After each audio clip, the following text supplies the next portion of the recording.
Inside the Deck is brought to you by CoolStuffInc.com, sellers of Magic the Gathering and many other card and board games. GatheringMagic.com, #1 resource on Magic the Gathering, strategy, and culture.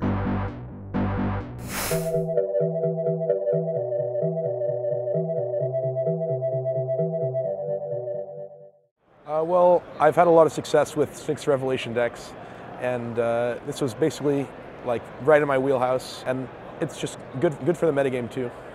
I'm Alexander Hayne. I'm playing blue-white splash black control. So here at GP Cincinnati, I chose to play for Standard this blue-white control deck. The plan is usually to stall the game out as long as possible, so you win with Sphinx's Revelation or Elspeth, basically. And those generally, the power level of your cards is a lot higher than your opponent's going into the end game. The mana base is 7 islands, 4 plains. Those are the basic lands. Then there's 3 of all 3 temples, so 3 Temple of Enlightenment, 3 Temple of Silence, and 3 Temple of Deceit, 4 Hallowed Fountain, and 3 Mutavault. Well, basically, to play main deck black cards, your mana base suffers. You have to play like the full 12 scry lands, and usually some shock lands. And that slows you down a lot, or causes you damage with shock lands. And you often can't cast your black cards that early anyways, and the cards you want to play like Doomblade are generally better in the early game. And whereas post-sideboard, you know what matchups you're bringing in those cards against. So a card like Thoughtseize or Dark Betrayal, you know that you're playing against Mono Black or the Mirror, in which case you have a lot of time to be able to cast your spells. For creatures, I only have 1 creature, 1 Aetherling. It's mainly for the control and sometimes the mono black matchups where the games go really, really long, and they often have ways to deal with all your other threats, but they can't deal with an Aetherling. So against the control matchup, if you resolve an Aetherling with mana open, you basically always win because they don't really have an answer to it. The most important cards to start are the Sphinx's Revelation, Supreme Verdict, and Detention Sphere from RTR block. Those cards are like the core of every blue-white control deck in the format because like Wrath of God is really good against a lot of creatures. Detention Sphere answers planeswalkers and gods, and so is your catch-all as well as just being a good removal spell. And then Sphinx's Revelation is your end game. It's very hard to beat a huge Sphinx's Revelation. But of course the planeswalkers of Jace and Elspeth are pretty important too, and every card really plays its role. So Jace is kind of your card, like early game card drawer. Sphinx's Revelation closes the end game, but Jace often hits you important land drops and just finds you the answers you need in the mid game, as well as actually being very good against swarm strategies with its plus ability. It can protect itself somewhat and can buy you a lot of time with against certainly 1/1s you can ignore. Elspeth is your main finisher. Normally you will play Elspeth and make tokens, and even if they kill Elspeth, you'll still have the tokens, and you can use them as a buffer to protect both yourself and Elspeth, and then eventually you'll get to ultimate it, and then the tokens will kill them usually in 1 attack. There's 1 Negate. It's part of the counter package, and it's really good because we expected a lot of mirror matches and mono black, and it's good in those matchups. So then there's 3 Azorius Charms. Charms, kind of the worst card in the deck. It's very much a placeholder card. It's never bad, but it's never really good. It always kind of, at worst it cycles, and it's kind of like a removal spell that's also a hedge against the control matchups because you can just draw a card. Also part of the counter suite, there's 2 Syncopates and 4 Dissolves. And Dissolve is really good.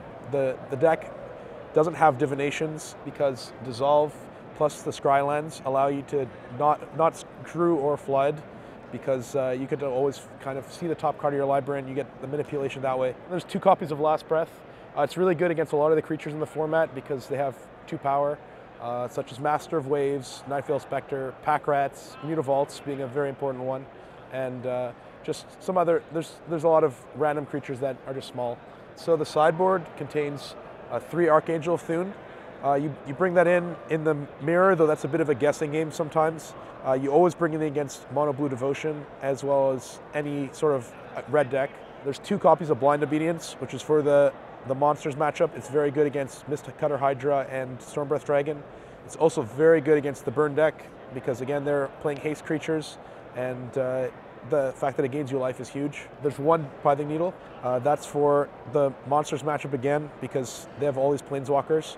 You could also bring it in against something like Bant control, because they have Kiora, and if they have other planeswalkers besides yours. Then there's 1 Gainsay, You bring that in against the mirror and against mono blue. It's pretty obvious, you want to counter blue spells. There's one Dispel as well in the sideboard, and that one, I mean, you generally want to bring it in as well against blue decks. There's 2 copies of Revoke Existence in the sideboard. You can bring that in in the mirror, mono black, and against mono blue. It's at its best against mono blue. It hits Thassa and Biden of Thassa. Against mono black, it hits Erebos and Connections. And in the mirror, it hits Detention Spheres. So it's generally pretty good. That's what those 2 are for.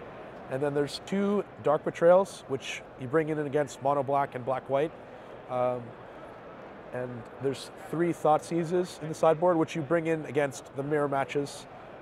It's just very good, even though you can't cast it that early. Casting it later is actually better. You want to play it and then play an Elspeth or something to use it that way. So the deck usually wins with most of the time with Elspeth making tokens and then going ultimate. Though there are games, some matchups, Aetherling's the most important win condition. And you have other ways to win, like you can Jace ultimate and you can Mutavault beatdown actually sometimes does win. But the basic strategy in most matchups is just to survive and to trade your resources for your opponent's resources until you resolve a large Sphinx's Revelation, and then you just pull 2 ahead. Then you have answers for everything that they can present. I think worst matchup is either it's red-green or Jund monsters, Jund probably being tougher. They have early Domries, like they can play a turn 2 Domry, which can be very annoying. They have a lot of Planeswalkers, like as well, like they have Xenagos and sometimes others, and as well as like hasty threats like Stormbreath Dragon, which is hard to deal with outside of counterspells and Verdict. And the Jund version also can like Rakdos Return You, which is yet another angle of attack, so it's pretty tough. The best matchup for this deck, I think, is Mono Blue Devotion. You're just really well set up to beat them because you have answers for all their threats, and they're trying to swarm you in game 1s where you have Supreme Verdicts. So that post-board, they try and just have like a singular threat or 2 threats and protect that with counter magic. But then you have Archangel of Thune, which comes in and it's almost impossible for them to beat. And you still have, you know, all your game plan, all your threats, their threats line up poorly towards your answers. It's a lot of fun to play. If you're a control player, I definitely recommend playing this deck. And I think it's very good right now because they're again casting, you know, 2 and 3 mana spells, and you're casting spells for 6 or more mana, and usually the 6 mana spells win.